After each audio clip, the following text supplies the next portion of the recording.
This segment of the Bass, Kayak, and Beers podcast is sponsored in part by Dark Horse Tackle. Go to darkhorsetackle.com and use promo code BKB5 to save an extra $5 when you build your own box. Douglas Outdoors. Serious rods for serious anglers. Norsk Lithium. The lithium kayak battery you need is just a click away. Go to norsklithium.com.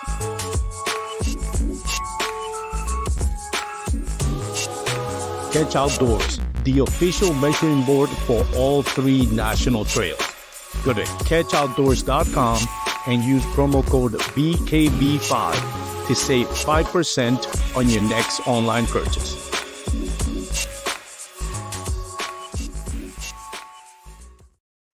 What is going on, everyone? Welcome once again to the Real Life on the Bass, Kayak, and Beers podcast. Today, hold on. There we go. Now it's official, Bass, Kayak, and Beers podcast. Today I have a great episode. As always, I got Jay Valentin. You might know him as the bearded dad angler or paddler. Now I forgot. Bearded dad paddler. And bearded dad fishing. I'm kind of getting confused with the bearded paddler, but bearded dad fishing. It's a great YouTube channel. If you haven't followed him, I highly suggest you follow the bearded dad fishing on YouTube and all social medias.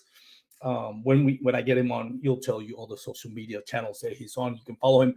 But I find his YouTube channel very educational and entertaining at the same time. And I love having people like that on my podcast because I feel like whether it's her or whether it's Jay, Wesley Gray, Christine Fisher, John Dalton, which I had last week, they seem like very genuine people that really have a passion for this sport, and they love to share that passion. And a lot of it times that content becomes not just entertaining but educational. And so I love having people like that on the podcast and talking to them about their passion because I feel they're as passionate as I am out of this. By the way, I am trying this new setup. So if I'm trying to keep up with the comments, if you're watching or listening, please let me know where you're watching and listening from. If you have any questions for me or the guests, feel free to put it on the comment section. Again, I am trying a new camera system here, so I'm all over the place. I should have practiced it, but I thought I'd wing it. I wanted to be more high quality, streaming services for the podcast. If you're new to the podcast, we do have a live show every Thursday with your boy Armando. That's me.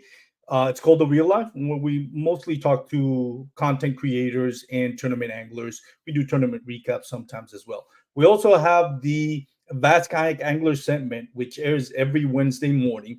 That is at the moment run by Daniel Perry and Kurt Smith, and they're more of an educational podcast. They're usually like an hour and 30-minute longs, and they talk about tips and techniques, how to use your electronics, how to use a certain bait, how to fish a certain time of the year, all that cool stuff. So if you're interested in that, you can check it out every Wednesday. Bass Kayak and Beers. You can follow us on any podcast streaming platform, or at least major ones: Apple Podcasts, Spotify, Amazon Music, Cast Magic, pretty much all of them. If you do listen on Spotify or Apple Podcasts, you can rate our podcast. You can leave us a review. That really does help with the growth of the podcast. So with that being said, let me share some of the comments I got here. First of all, I know I got a lot of people from Jay's podcast or YouTube channel connecting, so I appreciate that. Cheeky Chops, we got a medal there. I saw Didi fishing a few weeks ago in Miami. What up, Cheeky? And we got Joshua Perez from Orlando. I had him on the podcast. Bass, from Brass to Bass, great dude. Cam Steele from the Bait and Fishing podcast. Thank you for coming up. Howdy, everyone. Bucktail Fishing, Southwest Indiana Outdoor. Thank you, Jason. Awesome, and appreciate what he does for the sport. I couldn't agree more. Thank you, Cam, for the advice. And that's it. Let's bring our guest in for the day. Let's cut the chit chat, solo chit chat. How you doing, Jay? What's up, brother? I'm good, man. How are you? Pretty good, man. Thank you so much for joining the podcast. Like I said, I am a huge fan of what you're doing, and I've been meaning to get you on the podcast and talk about your content, your channel. But let's start talking about you, man. Where you from? How do you got into this crazy business of kayak bass fishing? How's it going? Yeah, man. So it's certainly crazy. It's kind of like looking back, there's no way to really plan what has happened. It just kind of became. But as far as like how I got started with fishing, bro, I just when I was younger, memories of fishing with my dad. Like a lot of us, I was fortunate enough to have my dad in my life, and we would go fishing. We weren't very good at it, but we'd go fishing for some trout locally and where I live in Pennsylvania. And always watching my grandfather fish, who was a saltwater fisherman in Puerto Rico. So he would do uh, fishing for red snapper, fishing for shark, and it was to put food on the table. So he was always at the market selling his fish. And like if you ever went to his freezer, if you when we go visit in Puerto Rico, it was just like a freezer full of red snapper. Like he was just always fishing. And that always stuck with me. Like I always thought it was cool to watch him. Like he smelled like fish, he didn't care. He's covered in fish guts all the time. Um, so even from a young age, I appreciated fishing. I never did a lot of saltwater fishing. And as an adult, I did a little bit of the trout fishing, and it wasn't until 2020, COVID hit, the world shut down, and I got a little bit deeper into fishing. I did a little bit more warm water fishing, like for anything else that's not trout. That's where I got introduced to lakes and fishing for bass, whether it's smallmouth or largemouth, perch, crappie, all that pickerel and all that fun stuff. So that was, I mean, relatively recent in 2020. And then 2021 is when I got my first kayak. And you could say kind of like everything came to a head at that point, because that's where everything just went crazy. I didn't mean to start a YouTube channel. I just kind of landed there. I didn't mean to fall in love with kayak fishing. It was just a way to get out on the water, and it Mhm. just kind of uh, went out of control, I guess. Snowballed. What got you into deciding to hop on a little plastic boat and go fishing out of it? And I ask that because I always kind of want to keep tips on, is it more of a social media content creation, getting people? And I reference this by saying, I remember Brian Latimer saying on his channel, like, content creators and influencers don't get people into kayaks. It's your friends and family. And I agree with that. I got into kayak bass fishing because a friend of mine. And then that got me into watching YouTube channels about that to learn Mm. more. What got you into deciding, let me try this? Was it watching videos, or was it family, Uh, or what inspired s- you to do that? so I had a buddy at the time, and both of us were stuck on the bank. So we were just bank fishing, and we were both decided to get a kayak at the same time. But at the time, my kayak knowledge was literally only what was at Bass Pro. Like I didn't know anything else. I didn't know anything that wasn't Ascend. I just thought that was the only kayak brand. And when someone told me, it's like, hey, they have pedal drive kayaks, I was like, man, I got to look into this. And then I kind of jumped into the rabbit hole of YouTube, and I instantly became familiar with Chad Hoover, Alex Folgera. And Yeah. I can't even tell you how many videos I've watched of Alex before I picked my final kayak that I ended up going with. But it was kind of like a together thing. Like me and my buddy decided to do it at the same time. It's funny because he quit after a couple months because he never got comfortable with it. But me, once the first time I got on the kayak, he couldn't pull me off that thing, man. I would take it over any other type of fishing. Yeah, to me, it's the connection with nature, right? Like, you're not in this big glitter boat that you feel like it's a great platform. Don't get me wrong. I fished on glitter boats and it's awesome. I don't own one, but my Mm-hmm. friends the best thing is not owning a boat, it's having a good friend that owns a boat. That's right. So I get to enjoy that part without having the responsibilities of owning the boat, but I still gravitate more to kayak back to a kayak fishing because it's that connection. I feel more connected with nature. I'm literally at you know at water level, um, Yeah. and all that good stuff. What is it that you gravitate more to kayak fishing than, let's say, bank fishing or fishing from a boat? So I think it's that what you said, connection to nature.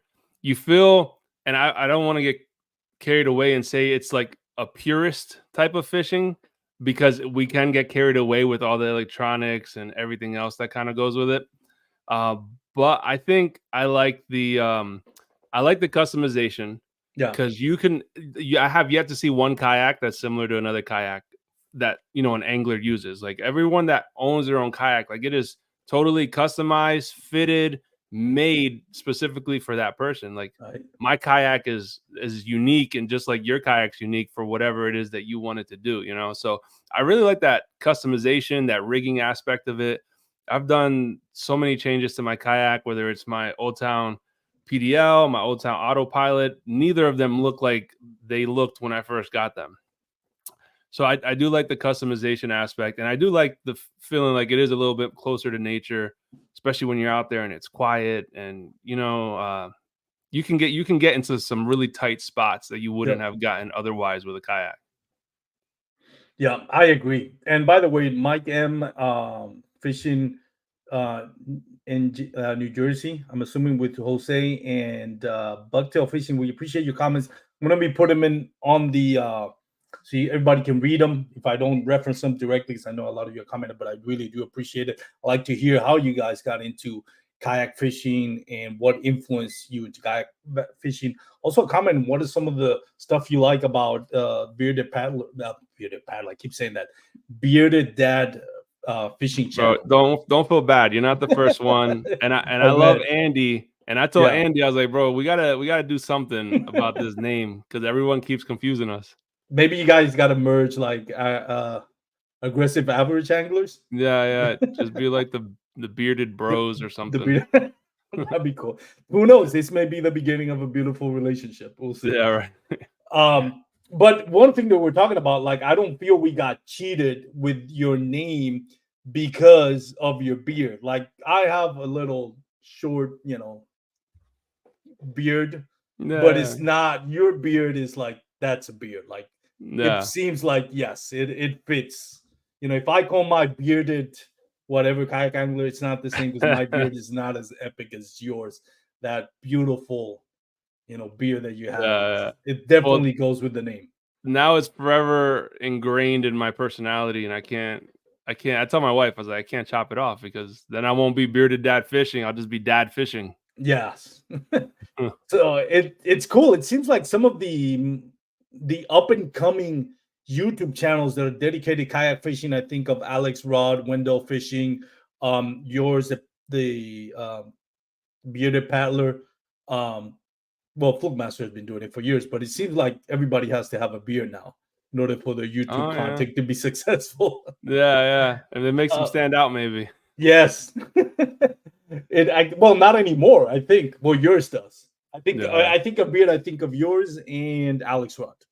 It's Alex got a two. nice beard. Yeah, He's he's got a. fishing. I'm fishing with him in a couple weeks because he's going to be down at the Knucklehead tournament in Alabama, and he's one of the team captains.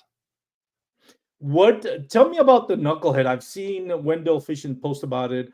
I've seen you post about it. And I've seen Alex Rod post about it. Tell us about that tournament.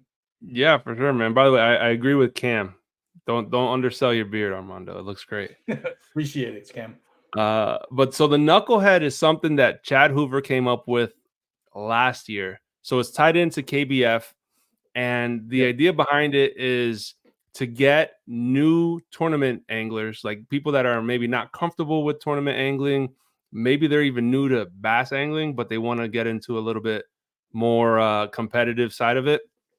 It gets them to fit. They sign up for these monthly tournaments, and these monthly tournaments, they fish in their home state, wherever they're at, and they're going against everybody else that signs up under this team. So, for instance, there's Team Bearded Dad, and I have 4 monthly tournaments which run May, June, July, and August. So for May, if you sign up for Team Bearded Dad, there might be anywhere from 15 to 30 guys competing against each other. And if you're in Florida, you're competing in Florida. If you're PA, you're competing in PA. But essentially, whoever has the biggest bag, inches, 5 bass for that month, gets a slot on your championship team. So the winner of each 4 months gets on your team. You have 4 team members with yourself being the captain and your 5. So with that team, we go down to Alabama to fish Gunnersville and Wheeler, and that's where we play for prizes. So we're going for up to $10,000 in prizes. Bucktail fishing is actually on one of the teams as well, and I met him last year in Alabama originally, only to find out he lives a couple hours south. It's But funny. I really love the knucklehead because it really brings people out of their shell into something that they might not otherwise have done. So last year for my teammates, the cool thing about the knucklehead is during the monthly tournaments, you can fish off the bank or off a boat. It doesn't have to be a kayak. 2 of my teammates from last year from my championship team won from the bank, and they didn't buy their kayak until a couple weeks before the championship. So it kind of gave them a chance to learn before really committing to it, and they almost like achieved something right away because they won a spot on the team without even really being kayak anglers. Yeah, that and I think Chad Hoover made the right call when now he's more like, I don't think putting all the eggs in one basket, but like pivoting from the national trails to focus more on the monthly trails, like Mhm. adding something different, like a new element to the monthly, um, online tournaments. I think that was a smart move. And what I appreciate about what KBF does is, like you mentioned, it gives people maybe a chance that are new to the sport, are trying to get their feet wet to the sport. No pun intended, Mm. but are still maybe intimidated by going against the likes of Christine Fisher, Drew Gregory, Russ Snyder, Ewan Miners, all those guys that are so good at tournament that it always seems like every week they're either catching a check or winning a tournament. So Mhm. I think it's a good way to get people out of, like you mentioned, out of their shell and feeling comfortable into doing that without feeling like you know you hate to go into a tournament, especially a national trail, for the first time, Oh yeah. paying $250 and getting skunked. You Yeah. know, And it's so intimidating, like in person, yeah, and it's not by design, it's not yeah, by, like most people, I think every single person I've ever met at an in-person tournament has been like the friendliest person. When it's yeah, kayak anglers, dude, are to me, they're like the yes. salt of the earth. They really like they care. I've had guys give me lures, I've had guys just help me out, and I've been blessed to do that for other people too. But it gives them a place to get comfortable with measuring a fish, with making sure, there's a lot that goes into it when you're tournament fishing. Like just the act of getting a fish on a board the correct way, getting your Yeah. hand the correct way, your phone, making sure you have everything that, like that takes a lot of time and energy. So they I get to do it in a place where it's like low risk, low reward.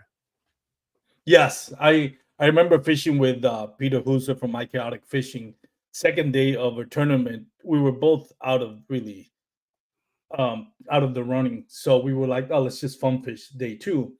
And I see him catch a fish, and he puts the board in his lap. Mind you, he has an Old Town Sportsman, is it the one with the XI3? And he puts Mhm. the board in his lap, and he puts the fish and takes a picture. And I just met him. I'm like, I'm not the one. I don't like to give unsolicited advice, but I was like, I had to tell him, like, dude, have you doing tournaments? And he's like, mostly board. I'm like, all right, you never put the board on your lap. Like, put Mm, that board on the deck. And that's little things like that yeah. and not to say that I'm an expert on it, but little things like that that I've noticed that, like, that can make or break your tournament, right? Like, Oh it's yeah. you don't have that platform of a boat, you don't have that, you're not fishing out of the bank. Hook sets are different. There's always that saying that if you're in a kayak, use braid with leaders instead of just going full mono or full fluoro, which it's I think it helps in aspects. But you're right, it's those little intricacies of fishing in a kayak that is very different from fishing anywhere. Like Hmm. you a bass can move. A big bass can move a 14-foot kayak, whether it's an Yeah. old town or Hobie PA or native. Like it can move it. So there's you lose some of that hook set Yeah. by Yeah. a fish that by a platform that's easy to move. It's not going to move a 20-foot Hmm. boat or even a john boat. Oh, for the most part, it's not going to move a guy that's planted on the bank. So all those things are very different. And like again, going back to the KBF monthlies and the knucklehead tournament, it seems like we mentioned it serves a purpose to, even if you're a serious angler, you can still enjoy it, but at the same time, help the people that maybe are intimidated to take the next step. And I think it sets up a good foundation for national trails or even local trails to keep growing. When you have somebody that, or a tournament or organization, in this case KBF, that actually is helping out those people, like to get Yeah. their feet wet into this. Yeah. Yeah. And if you think about how many trails exist that kind of only cater to new anglers, there's not that many outside of KBF and what Chad's been doing for that. Now, when people want to get into in-person tournaments, I always recommend like check out your local trails before you jump into a national tournament. Yeah. There's a ton of local trails, and here in Pennsylvania we have two great ones called Kayak Anglers of Eastern PA and Slay Nation. And Slay Nation, I'm pretty sure they're in like 10 or 12 different states too. But it's all like local dudes that would give you all the spots to help you catch fish because everybody just wants to see each other catch fish. They might not tell you exactly where they're fishing, but they'll tell you like a general vicinity, like, you'll do good over here. By the But way, my yeah, apologies to Grasshopper Cruise. I didn't realize you asked a question. It says, "Is there a requirement for what type of bump board use for tournaments?" I'm still a fan of the Golden Rule Fish Ruler. I think for the most part, I can't talk about grassroots. Every grassroots tournament here in Texas has eliminated Hawk Trough, which was the cheap one, but unfortunately, numbers faded out really quickly, and the ability to bend the board and manipulate the real size of the fish. I think I know every national trail has gone away with the Hawk Trough, which is the most popular one. mm, I think all of them accept catchboard because it's a metal one, and I think most of them um, nationally accept the new leaderboard by Yak Attack. yeah, So I would say get a cageboard medal if you're looking to get into tournaments because that is widely accepted on everywhere. yeah. There's Um, a and they're being that they're heavy duty, they're not going to break on you. Like yeah, I had the Catch Carbonet, and that's not a bad one either. But it's yes, it's plastic. Those Catch X ones are real heavy. They're heavy duty. yes. And if you get and again, Grasshopper Crew, I'm not a fan of tethering anything on my kayak, but because it's a metal board and if you lose, it's very likely that you might lose it. That's the only Mhm. thing that I tether on my kayak when I'm in a tournament, just because it's not going to float. Yeah. So if you get the leaderboard, that one floats. You don't have to have one tethered. Which again, Have you tried the leaderboard? I haven't tried it. I saw it on iCast this year. I saw it last year, and I thought it was not good. And I was surprised because like Yak Attack is known for their quality, and Mhm. that leaderboard they had to go back to the drawing board on it. But now that it's come out, I think it's pretty awesome. Yeah. I kinda So like some of the like, to me, when I first heard that they were gonna come out with it, I thought, "How can you compete with a ruler?" Like, a ruler's kinda one of those things that's just standard. Catch does a great job with it. yeah, What are you gonna do? But I saw some of the things they added that I liked with the identifier holder that folds out, so you can many times a lot of guys are fishing 2 and 3 tournaments. You can put multiple identifiers, and the reflective fence I thought was really bright. Because a lot of times with any catch board, they have the issues with knowing whether the fish are right up against the fence. So people are putting stickers on there, yeah. everything else, and Yak Attack eliminated that problem. Yeah, on Southwest Indiana Outdoors, no, says yeah. The only thing I don't like is huge. It's huge. I'm assuming you're talking about the leaderboard. Yeah, it's a lot wider and it serves a purpose as far as cradling the fish. But yes, I get what you're saying. If you're having a kayak, especially some of the new kayaks like the Shoali and the Bonafide RVR, they have that I guess cut out or molded in holder for the catchboard. So I don't think the leaderboard is going to fit into those. So if you have those, the Shoali or the RVR from Bonafide, you might want to do a catchboard because they already have that molded in holder Mhm. for the for the measuring board. But yeah, I kind of agree with that. Um, I'm trying to run through all the comments here, so if I miss one, I apologize, you guys. We're going to try to keep answering your questions and also just talking about the content that we wanted to talk about. What got you into doing the YouTube channel? Like, what was what? How do you decided you wanted to make the YouTube channel? Decided on the name and decided on how the content that you wanted to put out. Yeah. So videos always come natural to me since I left college. I first started video editing in college in 2010. And I had a YouTube channel. The way I got through college was by making music videos for people. So I make music videos, get $100, $200, and that's how I financed my wedding with, Nice. being a unemployed fiance. But we paid our wedding that way. And, so I was always comfortable with that. Coming out of college, I worked for a news station for 2 years, so where I was editing videos multiple times a day. So editing was the easy part. Uh, Fast forward to when I got my GoPro in 2021. The reason I got it was specifically just to show my wife the fish that I caught. So I asked her, I told her, for Father's Day, if you can get me a GoPro, I want one so I can show you all the fish that I'm catching.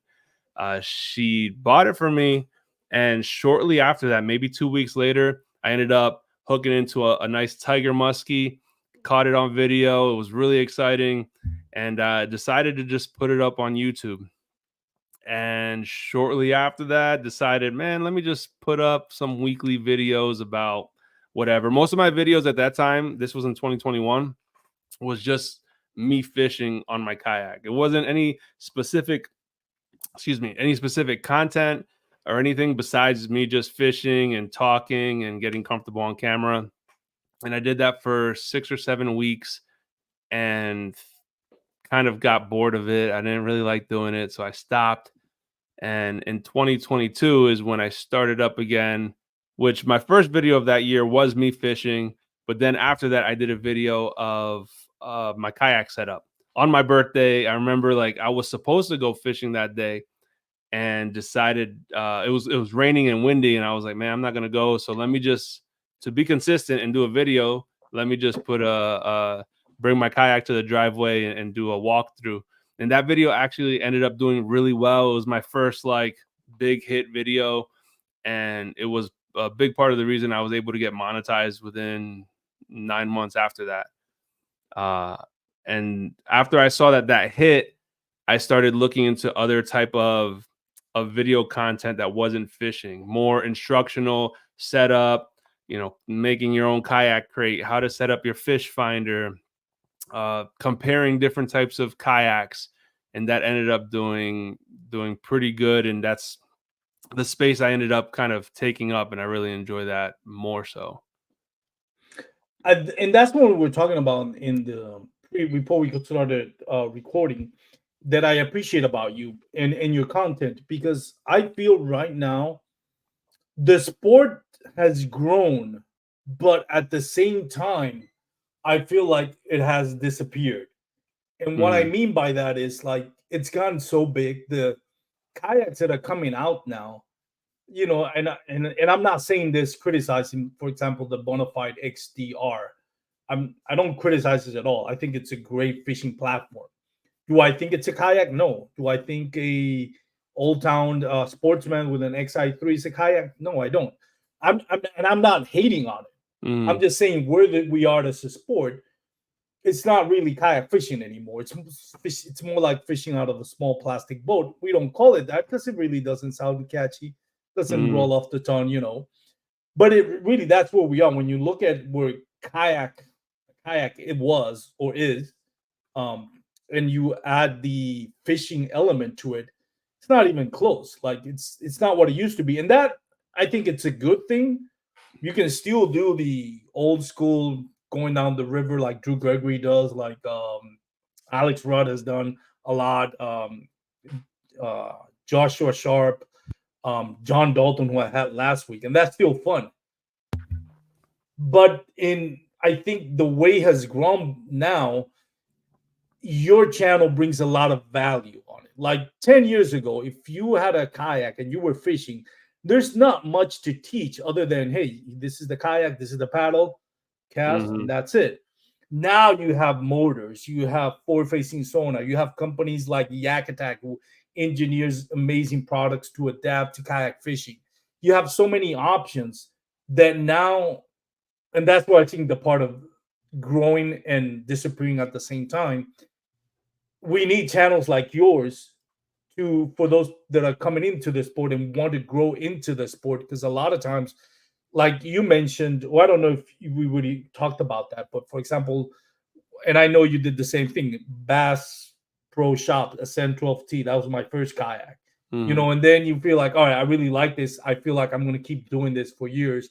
Let me go ahead and more of a platform that opens up the lake for me, or river for those that might fish. And that by that I mean a more stable kayak that I can stand up, one that it's more easier to navigate. Go to a pedal drive. Eventually, you add a motor, get uh, your fish finder set up, Yeah, yeah. and now forward facing sonar.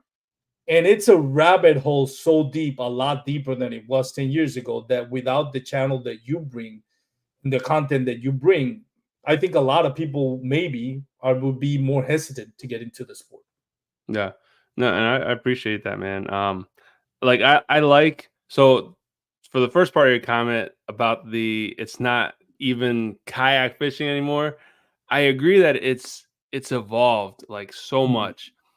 Even and this is again, I just started in 2021. So speaking from my point of view, when I was looking for a kayak, there was a lot of options out there, but they were all in that same realm. You know, maybe you're looking at like your big kayaks where your PA 14 and your Mhm. Old Town PDL 120. Like there wasn't a whole lot of much bigger kayaks. And then now we are seeing bigger, heavier, flashier kayaks. I Yeah. think the Native Titan X was like our first glimpse Yeah. into that world. ICAST this year exploded with the XTR. The Wilderness Systems, what is it? The Tactical Pro 128. I don't think that's gotten enough, really a whole lot of shine, Yeah. but that thing is sharp, man. Yeah. It looks cool. And they did some real innovative stuff. So yeah, it's gotten a lot more complicated for someone getting in, and people kind of need some direction because even just talking about kayaks itself, and you're looking at weight capacities, when you're looking at situational use, because you're not going to use every kayak for every situation. You know, whether you fish rivers, ponds, lakes, or whatever. Um, and then once you get into electronics, it's a whole nother world. Yeah. You know, Lord forbid you get into forward facing sonar and motors. It gets really crazy. So like I like to be able to show people the easiest way in my view on how to set up and how to break down some of those ideas because you know it can become very overwhelming for new guys coming in. Yeah, and I think the importance of channels like yours, and I that this cannot be overstated in my opinion, is with social media now and social media influencers. And I'm not bashing anybody that does social media influence. That's a legitimate form of a job and of income, and I think it does serve a purpose. It does introduce people to different baits, different rods, different reels, and all that, and that's all well and dandy. But to have a channel like yours and some of the ones that we mentioned before, that is not like, hey, I'm showing you this product because I'm sponsored by this company. More so, like I'm showing you what I did. I'm showing you the mistakes that I make so you don't make them. I'm showing Mhm. what I think it's going to be a good alternative to save you money.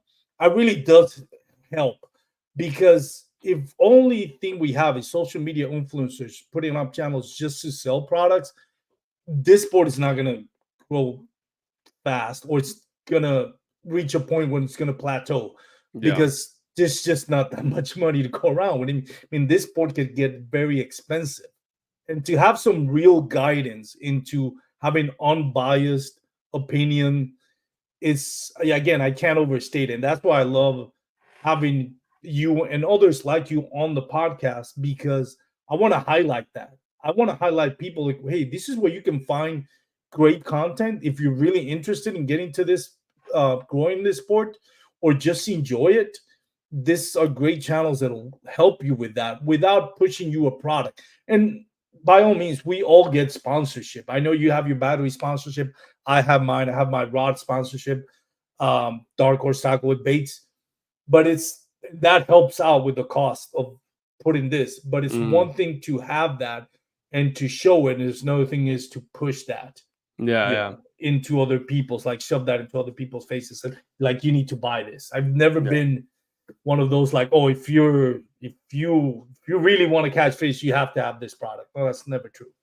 Yeah. Yeah, and I think one of the important factors about that is like also like there's certain obviously we our sponsors pay us whether it's in Yeah. product or cash, but and that's a normal way that things can work, but if you're going to be like a creator of integrity, is that a product that you would use yourself? So that's something Mm. I ask myself. Like when I'm working now with my battery sponsor, like it's a battery that I got to use Yeah. uh, before I even was sponsored by them, before I even had to say a word on their batteries, and I love them. I think they're great. Now I know other people that have had them for just as long or longer than myself, and they live and die by it too. So, it's just about that. If I wouldn't use it, I wouldn't push it type of Yeah. mentality. Yeah. That's a good point. Cam has a question. I think you already answered it, but let me just, in case, we can answer it again. It says, how long were you doing YouTube thing before you started seeing significant growth? You touched on it a little bit, but if you want to go Sure. back to it. So I was doing YouTube for 7 months before. All right, let me go back. I did 7 videos that did like really didn't do much. They were just fishing videos. They were basic videos. It was on that 8th video where I kind of unlocked the key, if you will, of it being like a setup overview video that I noticed rather quickly. Within a month of posting it, it started getting a lot more views. And by a lot at the time, was comparatively. I was maybe getting 500 views a month on it versus my other videos were capped out at 90 or 100 views. But it kept growing, and my subscriber base started growing too. Like maybe the first month I got 100 subscribers, the second month I got 125. And once I started seeing that trend, which took a couple of months for it to kind of solidify, that's where I started doing other videos where I got into my setups, into what I'm doing when I go out on the water, what kind of gear I really like to take with me. So I from the time that video took off, it took me 9 months to get monetized, which is 1,000 subscribers and 4,000 watch hours. And from a year after getting monetized, I had 10,000 subscribers. So the growth, if you keep kind of following that same pattern, the growth is exponential in most cases. I know some people, and it's not a knock on anybody. If you have used it, those are tools, of course.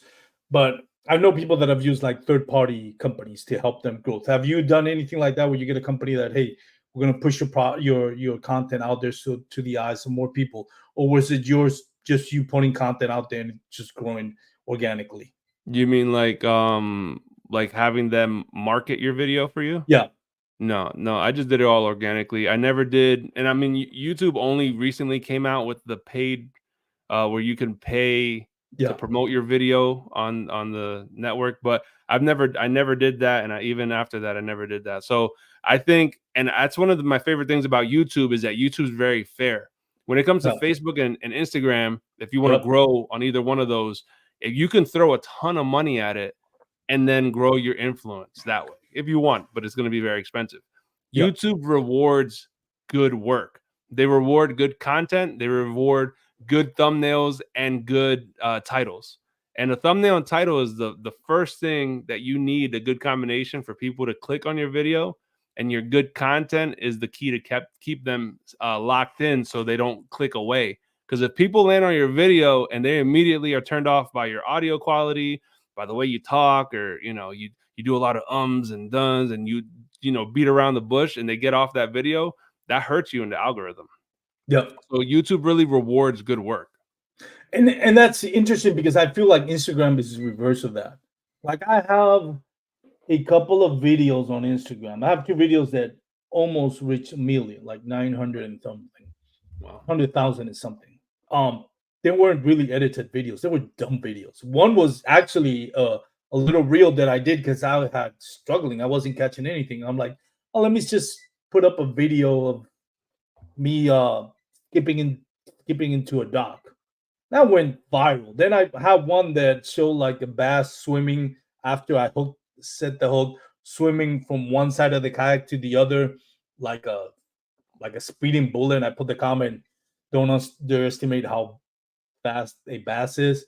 Mhm. Both of them, I'm like, they weren't really edited videos. They were videos because I didn't have any content. And then I thought, all right, if I got all those followers, all those views because of a video that I really didn't put thought into it. Let me start putting thought into it. Let me start actually having some nice beats, some zoom in somehow, something more entertaining, some visually more substantial. And those Sure. videos flops. And I was like, what is the point of it? It gets me upset. It's like I come from, and Jay, you know this. I'm sure you were raised the same way. We're raised with like the more effort you put into it, the better result you're gonna get. And with Instagram, Mhm. it's like, damn, I'm putting more effort. I'm taking more time to edit a video so it looks good, and I hear crickets. And I put Yeah. up a video because I don't have of like, hey man, it's been a couple of weeks since I caught anything. Let me just put a stupid video of like me doing nothing, and all of a Yeah. sudden that gets a million views. So I see what you're saying with YouTube. I feel like YouTube is the same thing. If you work hard on your putting quality content, thumbnails, the audio, the if you have good camera presence and you Mm. talk to in the camera, you're not just putting up highlight reels, but you're actually talking and showing your personality. YouTube rewards you. Yeah. Yeah, and that's my favorite thing. Like, and to me, it's the best social media to really pursue if you want to make something out of content creation. And I didn't want to like my goal isn't necessarily to go full time. It wasn't before. Isn't necessarily now. I wanted my goal was like, man, if I get good enough to get some free stuff, I'll be happy with it. Yeah, And I mean, you'd be surprised at how quickly that opportunity comes. yeah, Yeah, it doesn't take a long time to start getting a lot of offers for free things. But then, just like you said, like I'm not gonna like I get offers for some absurd stuff sometimes, and even things that maybe are cool, but I don't need it for kayak fishing, or they're asking for too much attention for something that's really yeah. not part of my niche. You know?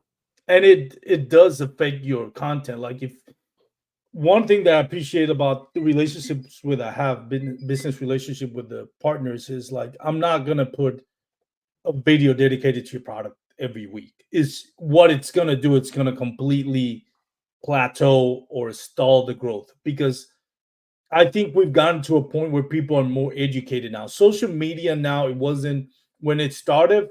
I think a lot of us were naive into what social Mhm. media is. We would be very naive. We would see somebody offer something or show us or reel about something, and we would automatically buy it. We thought, oh, that's great. Now I think as social media has progressed and people are more involved with it, I think you see more transparency. I think you see more people that are being educated. I feel I'm that way, and if I see that I'm not as naive as I used to be, I feel like some same people out there or some people out there doing the same thing. They're realizing, hey, now I can tell the difference between an infomercial on social Mhm. media or actually a content creation doing something organically. And Yeah. that's always a blurry line. As content creators, we do have the responsibility to, hey, show what we the product that we're business partnered with.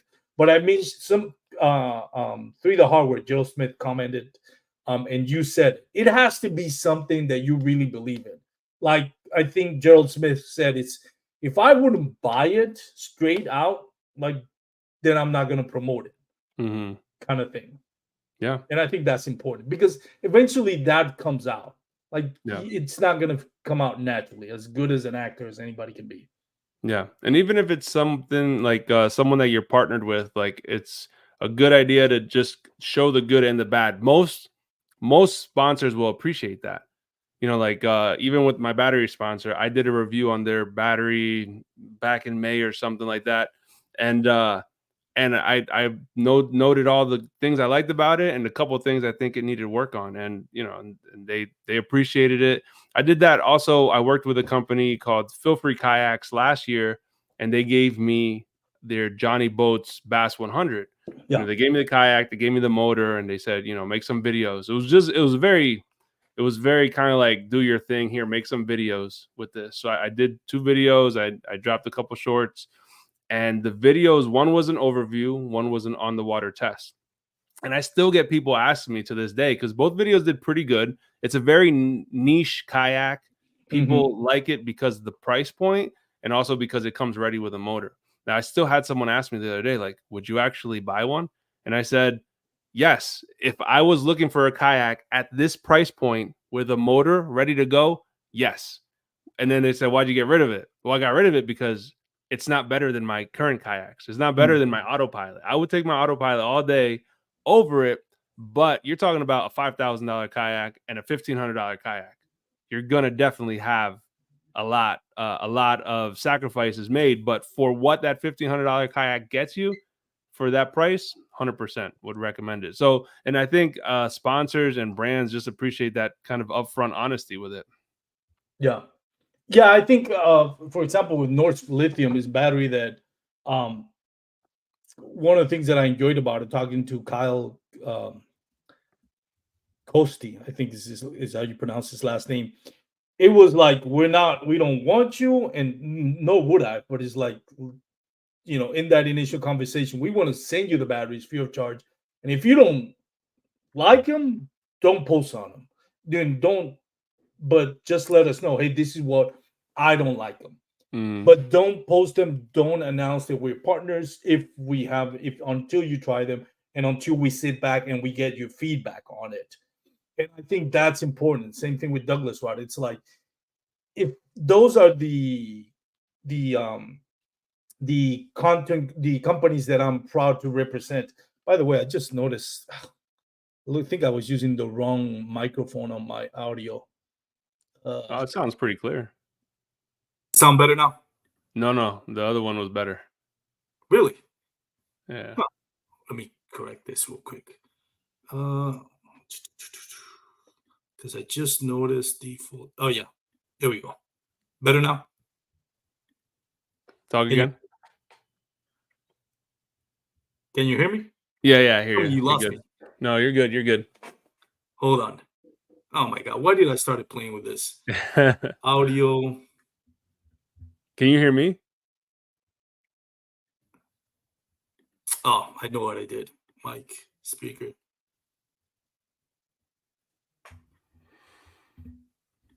Can you hear me? Yeah, I can hear you.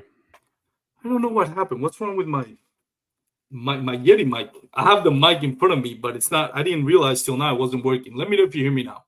I can hear you. Can you hear me? Yeah, I can hear you. Can you hear me now? Yeah. That is the funniest thing. Okay, we'll just let it. Again, it's a new setup, so I apologize, everyone. I'll probably edit it out. Hopefully, on the actual podcast, it's gonna listen better. I just realized I'm like, wait a minute, my mic is muted. How come everybody can hear me? Anyways, going back to, let me just get rid of the mic since we're not using it. Going back to what I was saying. What was I saying, Jay? We're talking about like the battery sponsor. Yes, the body sponsor. Like, so I appreciate working with companies like that. They're like, let's sit down, let's see if you like the product. If you don't like it, tell us what we can improve, and then we'll talk about what we can do as a business partnership. And I think that's the companies that, as content creators, whether it's podcasts, I don't consider myself much of a content creator. I consider myself more of a podcast. If you want to count that as being creating content, I'll take it. But that's one of the things where we want to that's the companies we thrive on having as business partners. People that understand that are much companies that are mature enough that I'm not looking for a quick buck. That are looking for long-standing relationships where integrity is the forefront of it. Hmm. If that makes sense. Yeah. Yeah. And in addition to that, I would also add ones that give you good creative freedom, because there's been Yes. a couple that feel like they were trying to stifle the creativity. Because let's face it, like, I can bring you a good product that I actually really like, and that's a really good product. But if I can't package it in a creative way that's going to get the reach that it needs to, then it reflects bad on me and it reflects bad on the sponsor. And then we're probably going to not work together. Like sponsors are quick to say, many of them, they'll say, oh, we want a dedicated video on this product.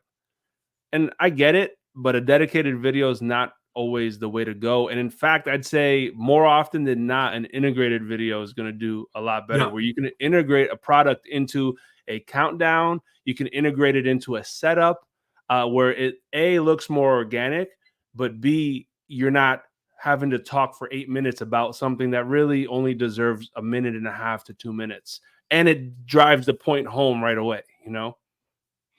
And I wanted to touch on something that we were talking earlier about the value of content creators like yourself that are not pushing a product, especially a product that may be expensive. Somebody mentioned it. I think it was Grasshopper Creek.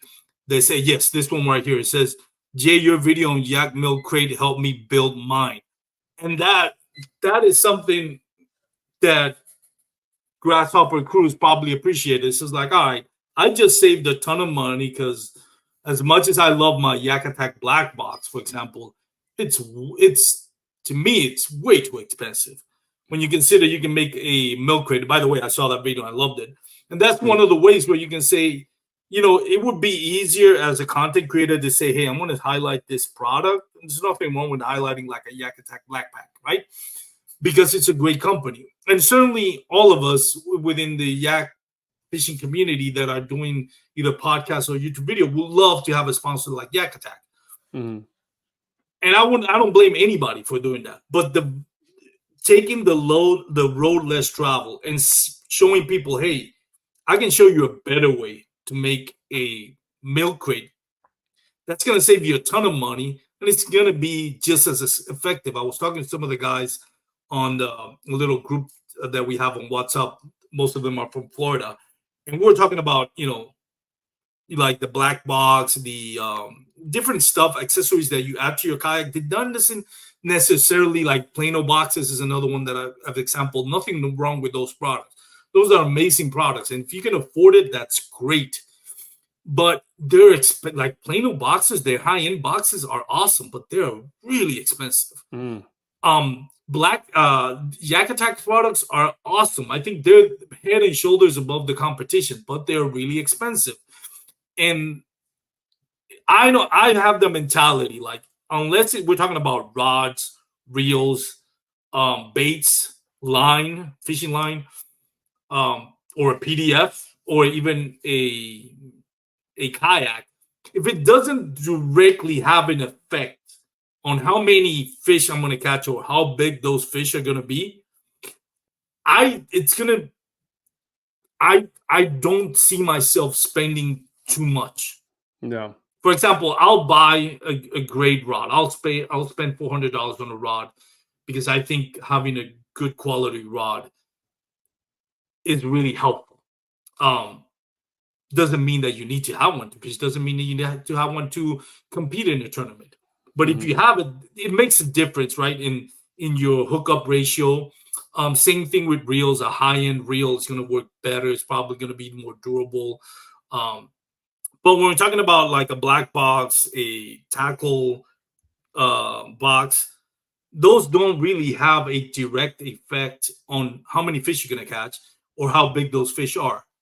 So in cases like that, unless there's a sponsorship involved with Mariner Sales, which is the kayak shop that I'm partnered with, I don't see myself spending $200 on something just to store baits. I just don't. I mean, I'm not judging anybody by it. Like the black box or by Yak Attack Yeah, It's the blackpack. amazing. Black pack, it's amazing. If you can afford it, that's great. But going back to what you're saying, I'm going on a long tangent about this. Like what Grasshopper Crew said, you helped him find a way to save money and still be enjoy it, and that brings a long-standing relationship with you as a content creator and your people that watch your videos, people that follow you on social media. Because now there's a trust, there's a value. Like Yeah, watching Jay saves me money. Watching Jay helps me catch more fish. Watching Jay makes it more enjoyable to, or yeah, more enjoyable. I'm saying the same thing twice, but makes my fishing journey more enjoyable. yeah, And yeah. when you have that connection between you and your audience, I think that builds a strong bond. Like it's, you'll get people coming back to watch your videos. hmm Yeah, and that's the number one thing that with anything you it's your value proposition. Like, what do you bring to the table, and why should people watch you? So that's what we have to keep in mind as content creators. To we want people to come back, but more importantly is I want to help folks. I want to be the reason they feel more comfortable kayak fishing. One of my most successful videos was and there was no video like it at the time, and now there's a bunch, but it was 7 kayaks for big guys. I Oh didn't yeah, I think it saw that was one. I didn't think it was gonna blow up. I did it strictly because when I was looking for a kayak, I couldn't find a video that was listing them by weight capacities. That's the only reason I did it. Excuse me. There wasn't any type of anything else behind it. So I was like, well, let me make it. And within a couple months, man, that thing just skyrocketed. I think it has more than 200,000 views now.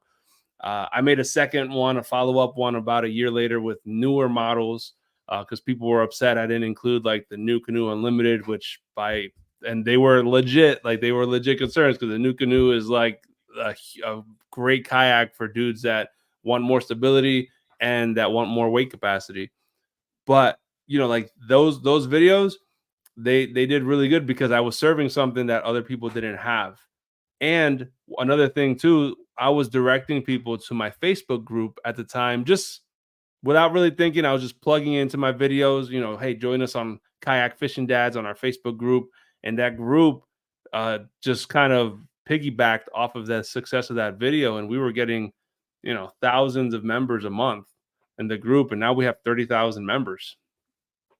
Yeah, I noticed that. One of the tips that I've watched or listened to you on your channel, and I thought it was a great tip, and I've always preached that.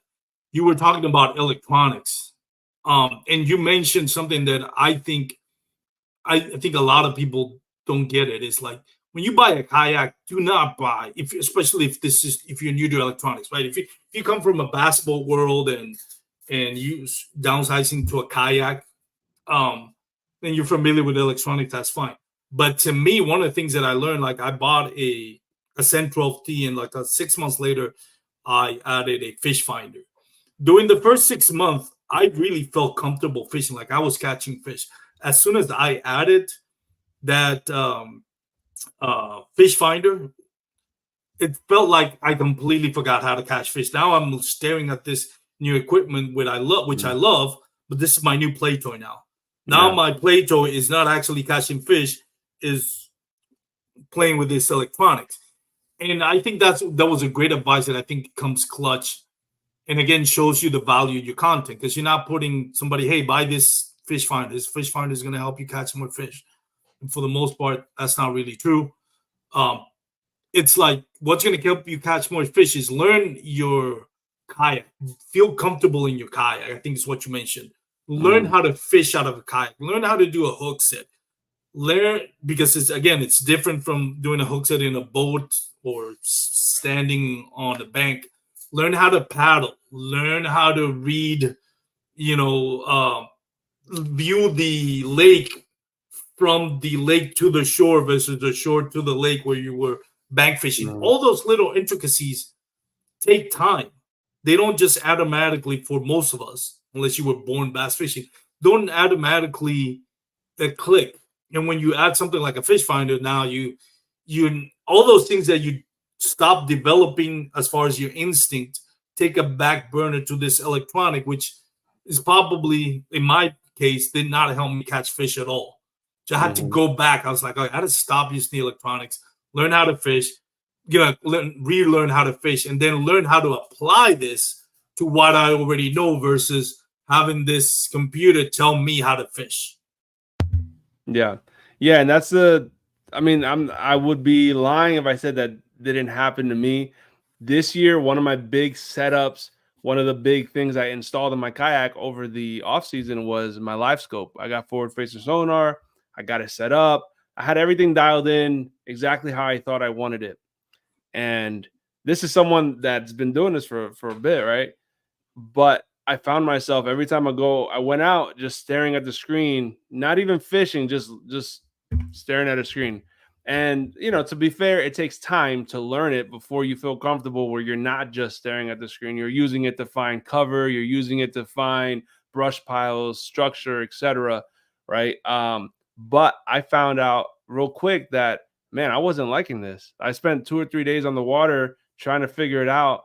After that, I took the live scope off and put it in my garage, and couple times I went fishing after that, I just enjoyed fishing by itself because I was just getting a little bit frustrated with the process at the time. But I kind of fell into that same trap that you're talking about. That you're playing with the new toy now, and everything that you knew about fishing just kind of like floats away because you're looking at the screen the whole time. Yeah, it's a rabbit hole that it like I keep saying it, but thankfully for people that are new, I didn't have like to me the only content creator back then was Chad Hoover, um, Greg Blanchard, and Dean Jensen.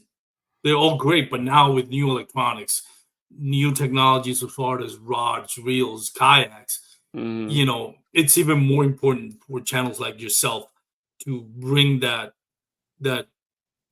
non-bias approach and truthful approach to how hard it can be in some of the pitfalls that you want to avoid as a new angler because Yeah. buying something that you eventually don't need, depending on what you're buying, that could be from anywhere from $50 to $500 or even more. And Yeah. realizing like, man, I just spent all this money on this, I don't need it. And Facebook Marketplace, I see a lot of times talking to people that either acquaintances or friend of mine that just out of the gate buy whether it's a PA-14 or an Old Town, um, all the bells and whistles, fish finders, blah blah blah. Year later, Facebook Marketplace, just because it's like you rushed into this and you're not really enjoying it. Like Mhm. it's now this old you have this burning of this money that you just spent Yeah. and you And didn't bother to learn and yeah. enjoy the little things out of it. Yeah, and that's why you can find I tell people if you're looking for a new kayak, go check Facebook Marketplace. Go check Yeah. Craigslist. There are people that have gotten kayaks without trying them, without doing their due diligence, and they end up with an autopilot 136 and then they're frustrated because they can't rooftop it. Like you can't car top it. Well, that's what happens. It's a 115-pound kayak. It's big. It's almost 14 feet. You're not gonna roof or car top it. So people are then selling these autopilots for $3,000. They're Pennies on like, the dollars. Yeah. oh my gosh, I bought my 136 for $3,000. It came with two fish finders, a Flambeau tough crate, and like some extra 100 amp hour lithium battery and some extra other accessories. And it was for half of what I would have paid plus taxes and everything else. Yeah. So you could find some great deals. Just know what you're looking for. Check the hole, do the water test. But I wouldn't shy away from buying used kayaks on Facebook Marketplace for a good deal. Comment on Ruben says, unfortunately, I wouldn't invest in a used Hobie. Warranty doesn't transfer, and the hull and the drive issues. I will say this, Ruben, they will transfer it as long as who you're buying it from gives you the receipt, and then usually just go to the dealer that they bought it. I've done it. As long as you have the receipt of the purchase, Oh, Yeah, so they wouldn't Hobie do it. But if will. you show them the receipt, you say like, "This is the receipt," because that's one thing Hobie. So if you can want to buy one, that's secondhand, I would say ask for the receipt. Any kayak, not just Hobie, any kayak, ask for the sales receipt. If you can get the Yeah. sales receipt, buy it, or I would recommend buying it if you like it. If don't, unless they're putting it really cheap, I would say not buy it.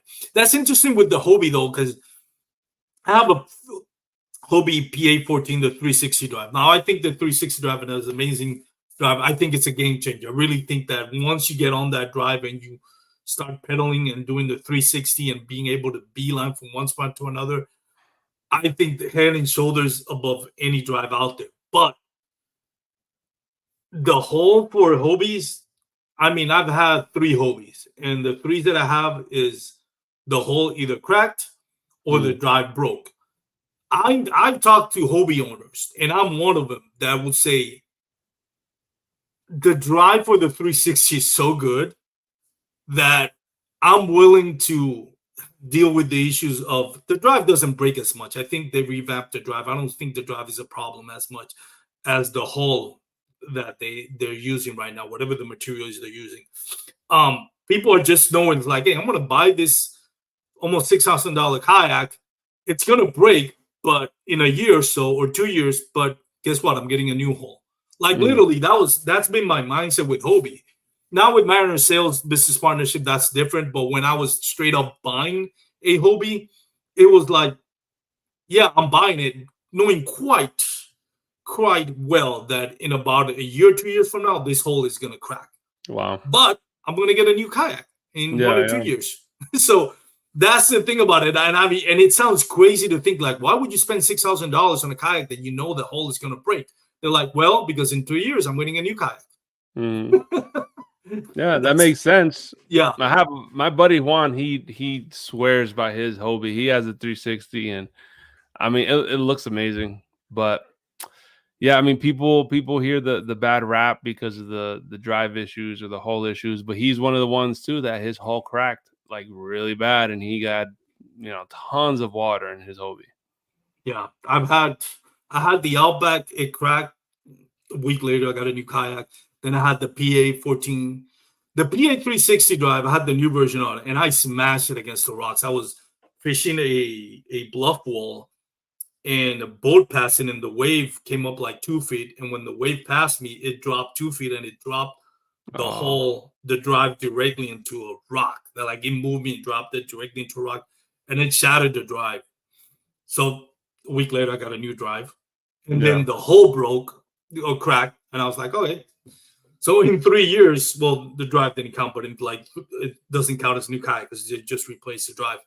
But basically, in 3 years, I got like either a new kayak or a new drive or a new Yeah. hull. So that's the thing. At least they honor that. So, but Yeah. yeah, going back to forgot who mentioned it. Anyways, going back to whoever said that buying a secondhand Hobie, yes, unless you have for the receipt, I would ask for a really cut on price if you're gonna buy a used one. Let's talk a little bit. I had you for over an hour, and I know you're in the East Coast, so I don't want to take too long. And I appreciate Jay taking the time to be on the podcast. What's coming up for you? I know you have a tournament coming up, and kind of to close off, tell us a little bit of what should people expect coming up for your social media content. Sure. So yeah, next week I have the biggest tournament that I've been a part of is the Pan American Kayak Fishing Championship. Super blessed, super honored to represent Team Puerto Rico. So I'll be fishing with eight other anglers representing the island, and the team captain is Guillermo Gonzalez, who's one of Yep, the biggest. He's a hammer, man. He's well known. He's an amazing fisherman. I think he's a fellow Texan as well. yep, Um, so he's leading the team, and the co-captain is Chris Blanco, which I saw him in the chat not that long ago. Um, and then we got guys coming from the island and guys coming from the United States. So we're meeting at Lake Murray next week, and it's official practice is next Friday, the 27th. The 28th is official tournament day. 29th is official tournament day. this format. I'm a little bit nervous about the format. It's every angler is expected to catch 4 black bass and 1 striped bass. I'm excited because I've always wanted to catch a striped bass from the kayak, but I'm a little bit nervous on how that's going to look as far as measuring a striped bass on a kayak, especially if you dig into a monster, man, because those striped bass get big, and Lake Murray is well known for their big stripers. Just to correct you on that one, and I apologize for doing that. I think so. At least in Texas, striped bass and stripers are 2 different things. Oh, are they? Striped bass is just like what they called. I think up north you call them wipers. Okay, the hybrids. Yeah, and then there's the stripers, which is not really striped bass, but that may be something south that they call it like. But it's different. So we're going for striped bass, and so not stripers, no, not the big ones. No, so there. Well, I mean, I call them both of them, but I don't know if there's a different type of striper elsewhere. So, but yeah, they're striped bass, but they're big. They're not the hybrid, the wipers. So you're talking about? I think you're going stripers. Okay. Good. It may be a Texan thing. I don't know. Yeah, I don't know. But yeah, we're gonna be getting and it's in Lake Murray, South Carolina, and so everyone's got to get 1 striped bass and four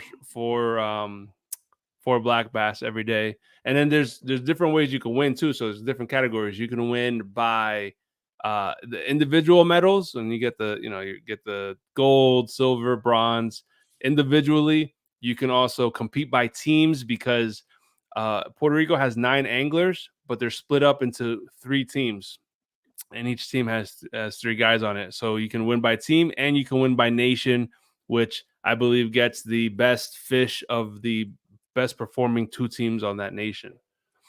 So there's a lot of ways to win, but overall, I'm more excited to just represent the island, represent our culture. I wasn't born there, but it's, my parents are from there. My brother, my sisters were there. My brother lived there until he passed away a couple years ago, and and then I'm just really like part of me wants to do it more for him, and knowing that it would be just like he would be beyond the moon for that. So it's just gonna be a great event, man. And the guys coming they're just good guys. And our thing is, look, we're gonna fish hard, but overall we're gonna have a blast, and we're gonna represent well. And that's what we want to do. That's awesome. So Ryan saying striped bass, same as stripers. I guess that's a Texan thing now, because I know it's different over here. But I guess it's it could be like referring to different type of fish or something. Because I think that what they call the striped bass is the one that actually comes. They're landlocked. They're in here in Texas are landlocked, but it's the ones that come from the saltwater into fresh water to spawn, similar to salmon. They just don't do the whole rock climbing like salmon does. So I think mine might be different. So I'm trying to look for it. Could be. Yeah, well, we have saltwater stripers and freshwater stripers, but we just call them stripers. Oh, okay. Even if they're landlocked, they're still stripers for us. So is that what you call striped bass too? That's my question. Yeah. Oh, so that's what you call striped bass too? Okay, right here it's different. Okay, so the stripers are a little bit smaller, but the hybrids get to be a little bit bigger. Well, cool stuff, man. It's interesting. I didn't know that. You learn something every day. So my apologies, man. I should have not corrected you. My bad. Very good, man. So I'm calling rockfish too. That I've heard that one too. Yeah. So many names. Wiper. They call it sand bass here too. There's also white bass and yellow bass here in Texas, which don't ask me the difference because I cannot tell the difference. Because yellow bass is not really that yellow. Just have that like little yellow shadowy on the belly. Okay. So, anyways, good rabbit hole. As far as your content creation, what new videos are coming out? If you can give us sure. Yeah. So my next video coming out on Tuesday is I totally revamped the electronics on my sport auto. I'm sorry, not the autopilot, the Old Town Sportsman PDL. So that kayak kind of sat in the shed for a year and a half, feeling really. I was sad about it, but I had the autopilot. So I've been rocking with the autopilot. Now I'm switching it up. So I brought it back out and I had to revamp all the electronics. I just got a motor on there. So the video coming out on Tuesday is me updating all my lights, adding navigation lights, adding my wireless phone charger, all through Yak Power. So I've been blessed to work with Yak Power. And again, it's one of those companies that I bought their gear before I ever worked with them. You know, I paid them money out of my pocket before I ever worked with them. And I just absolutely I love what they offer and the simplicity that they offer to do electronic setups on Kayak. So my video on Tuesday is going to be my Yak Power upgrade on my PDL. The video after that's going to be the recap for the Pan American Kayak Fishing Championship. And then right after that, I'm going over to Alabama for the Knucklehead. And actually, Bucktail Fishing is going to be with me down there. He's actually staying with us. So we're going to make some content. I'm hoping to make some content out there with Chad. But you know, I'm really excited for just like this trip of getting all this content, meeting some great guys that either I haven't met in person or I've only get to see, you know, once a year so far. That's awesome, man. Congratulations on all your success. Again, I look forward to watching your videos. I'm sure you have great content coming up, like you just mentioned. Good luck on the Lake Mary. Good luck to all my Puerto Rican teams. I'm from Puerto Rico, as most of you that watch my channel know. I was born in Puerto Rico, moved to Texas about 12, 13 years ago. Discovered bass fishing here in Texas, loved it. I do know Guillermo Gonzalez. He's actually asked me to see if I can join the team next year, which I might just do that. Oh, that's awesome. Yeah, Guillermo Gonzalez it's not that he's just a great angler. He's a great human being. I'm sure you met him. He's probably, man, one of the best human beings that I've been around when it comes to kayak fishing or in general. It's just a great dude in general. So good luck with that, man. I'm sure you have fun, the camaraderie with everybody out there coming from the island, and I hope they do well, man. I know the bass fishing is not as big in Puerto Rico and certainly not stripers, but they keep it simple. I know that they'll have a good turnout over there.